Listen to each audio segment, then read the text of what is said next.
Hello and welcome back to the KCC channel. I'm Rob and I hope you are having a wonderful day today. Today we're jumping into some malicious compliance. Our first story today comes to us from KCX. You want me to search for non-existent products?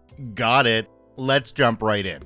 3 years ago, I was working in a popular local cafe in the middle of a big city. Obviously, there were a lot of customers during rush hours, and of course, the usual Karens. At the time of this story, I was just finishing my training to be fully hired. The manager, Steve, was an utterly obnoxious person who was overall very disturbing.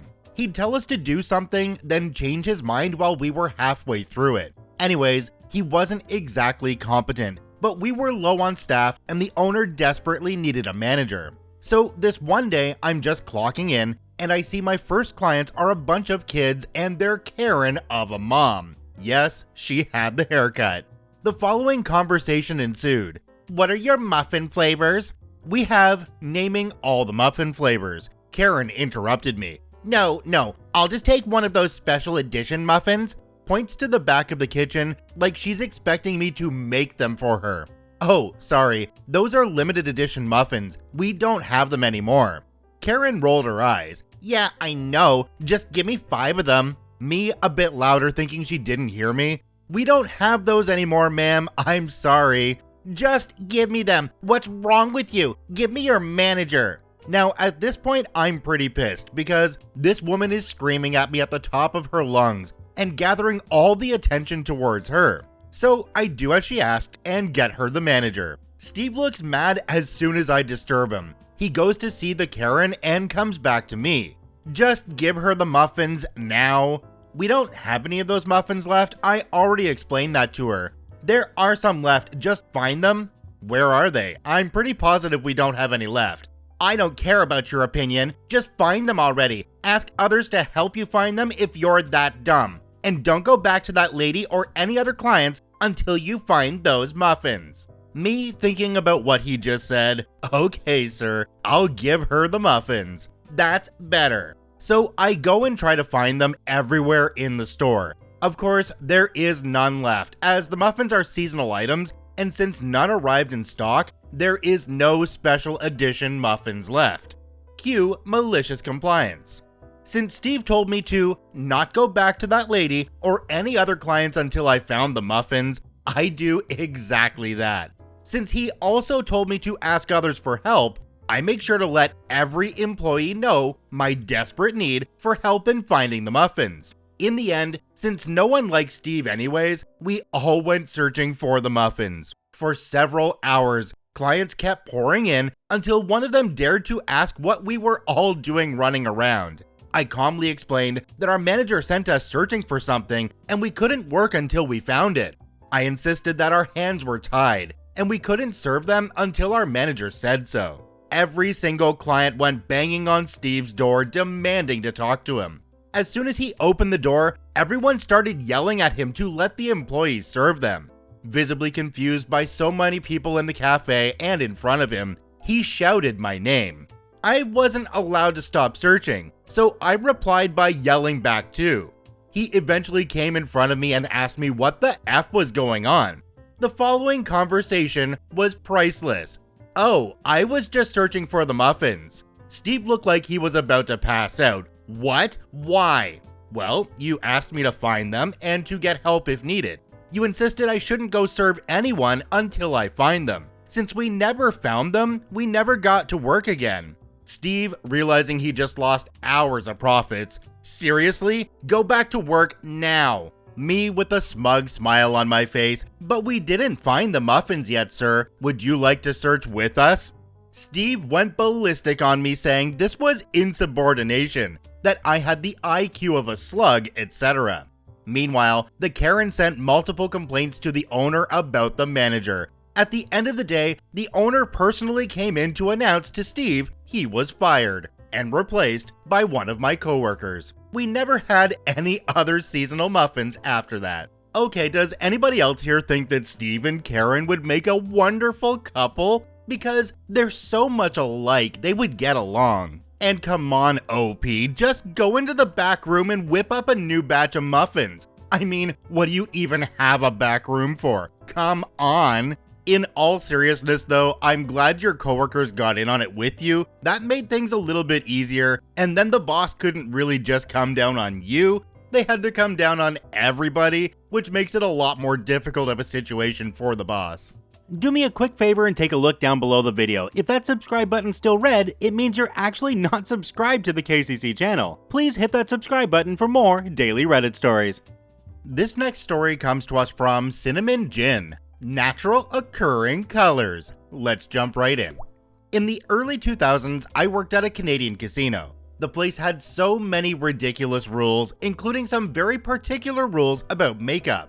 The makeup rules were as follows. 1. No fake eyelashes. 2. No fake fingernails or fingernail extensions. 3. No makeup that is not a natural color. The natural color one confused me. What is deemed natural? Who decides what is and isn't natural? I asked my manager for clarification, but she couldn't give me any.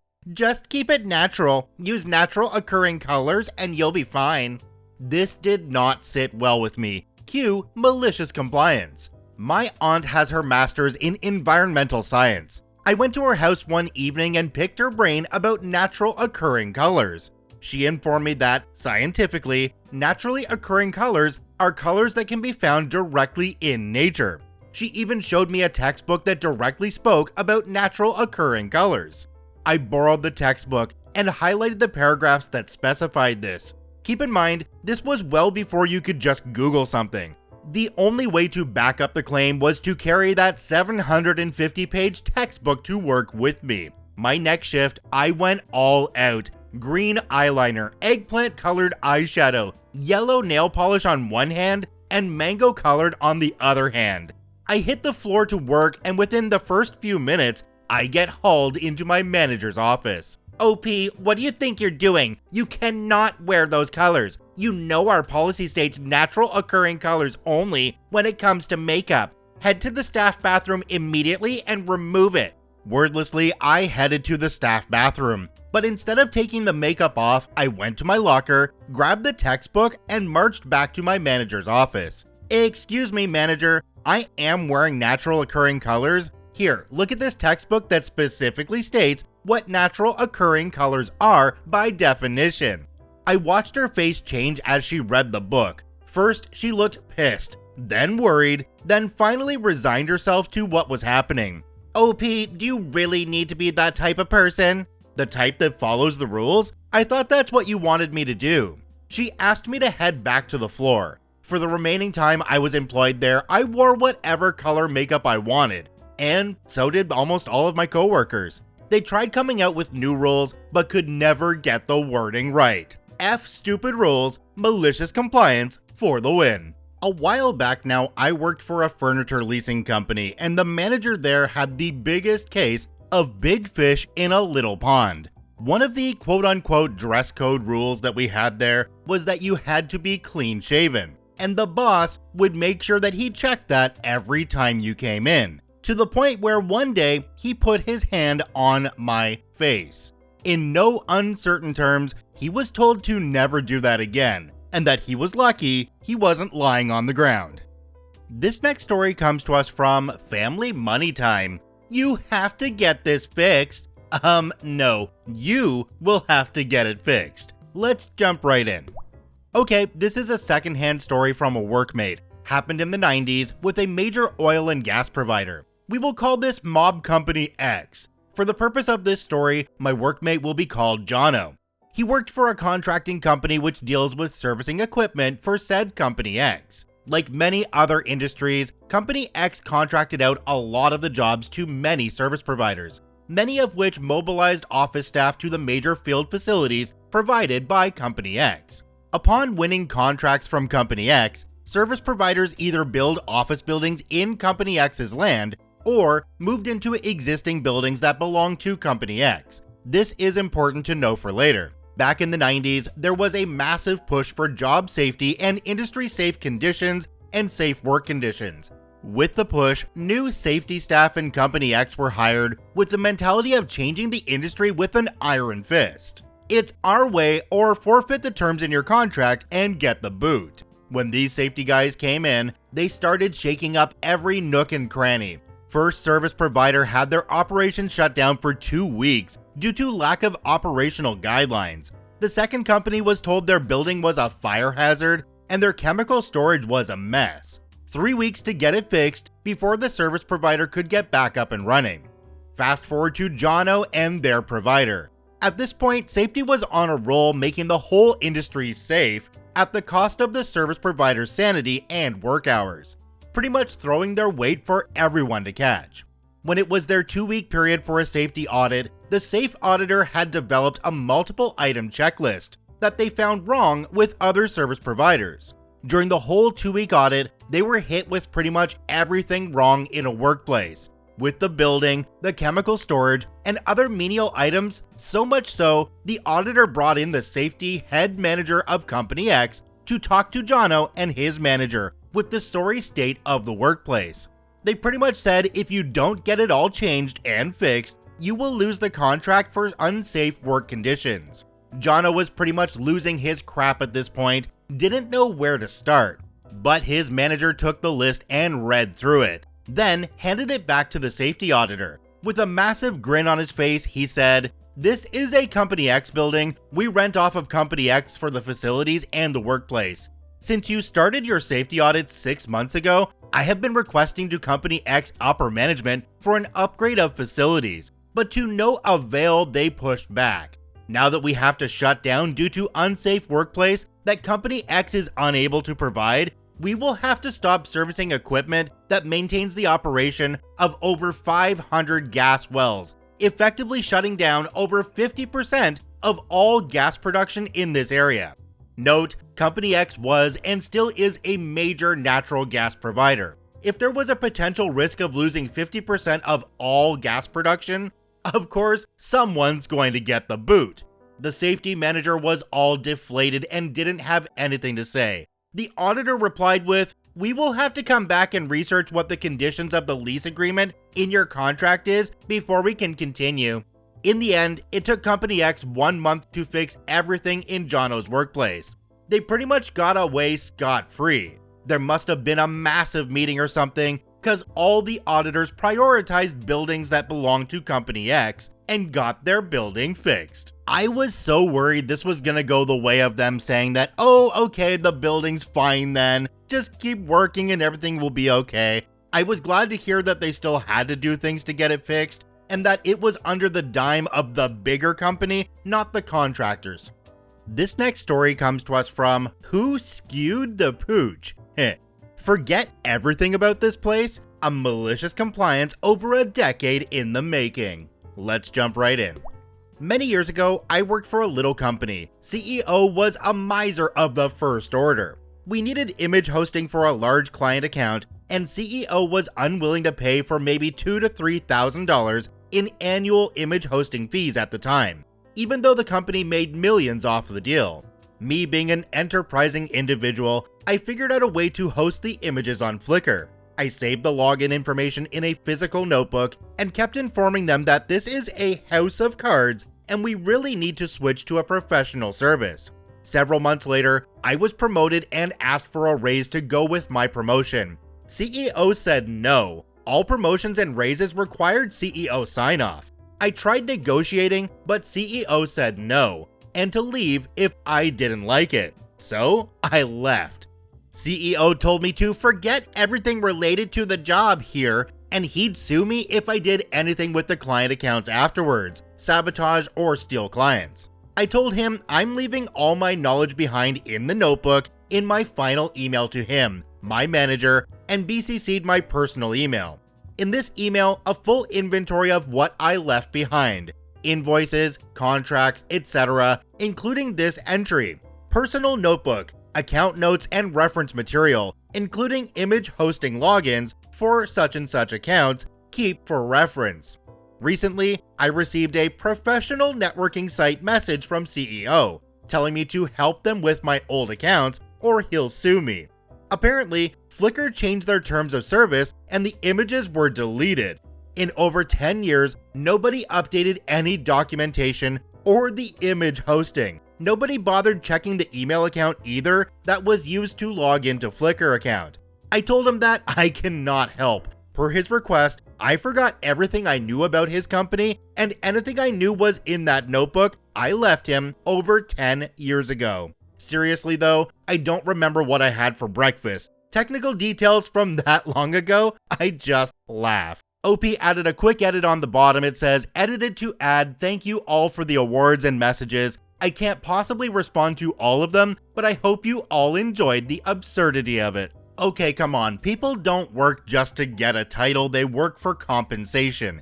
If you're not getting a raise with your title, that's not a promotion, that's just a title change. And doesn't mean that I need to work any more than I did previously. OP, I think the one thing I would have done differently in this case is if they contacted me 10 years later thinking that I was responsible for something at that company that I haven't been at for over 10 years, I would have said, try and sue me. I'd love to see how it turns out. This next story comes to us from Uzo84. Given choice of new office, which was then ignored. Let's jump right in. The company I work for was renting office space about 12 miles from where I live, which was really convenient, as it was 10.5 miles on the motorway. However, the decision had been made to stop renting that space, and the team of people working there would all have to work at smaller locations that the company owned. They had previously had a bad reputation for enforcing change without consulting those who would be affected, and they clearly wanted to change how staff felt. So we were asked to complete a form declaring which office we would prefer to move to. My first choice was another office 11 miles from my home and 10 miles on the motorway in the other direction. I would save about 5 minutes on my commute from my current posting. Not much, but I was appreciative of it. Also, I had to work from that office 1 to 2 times a week anyway, so it would save the company money on wages whilst just traveling. I wouldn't be able to claim any expenses for lunch, which is just about the only downside for me, but was happy with that.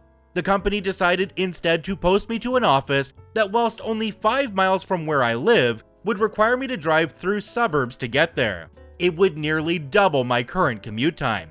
They stated that whilst it was my official office, I could choose to work from my preferred office any time I liked.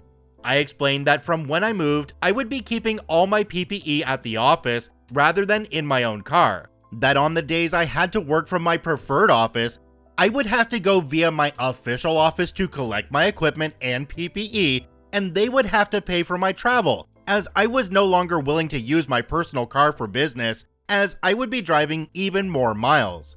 They didn't back down, and so now I am booking hire cars at the company's expense every week to transport me from my official office to my place of work. But there is nowhere secure for the hire car to be delivered at my office, so it's delivered to my home address at additional charge. I'm spending more time traveling and still claiming lunch expenses.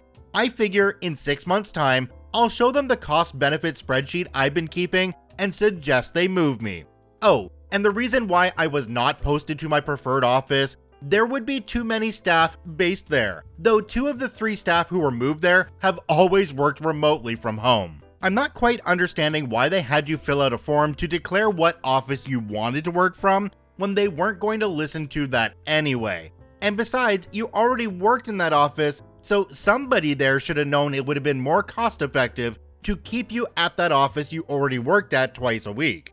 It just sounds to me like somebody wasn't doing their job properly because they didn't have the cost-benefit analysis done before deciding where people would go. Check out all 5 OPs linked in the description down below. I thank you for watching. I hope you have a wonderful day, and we'll see you tomorrow.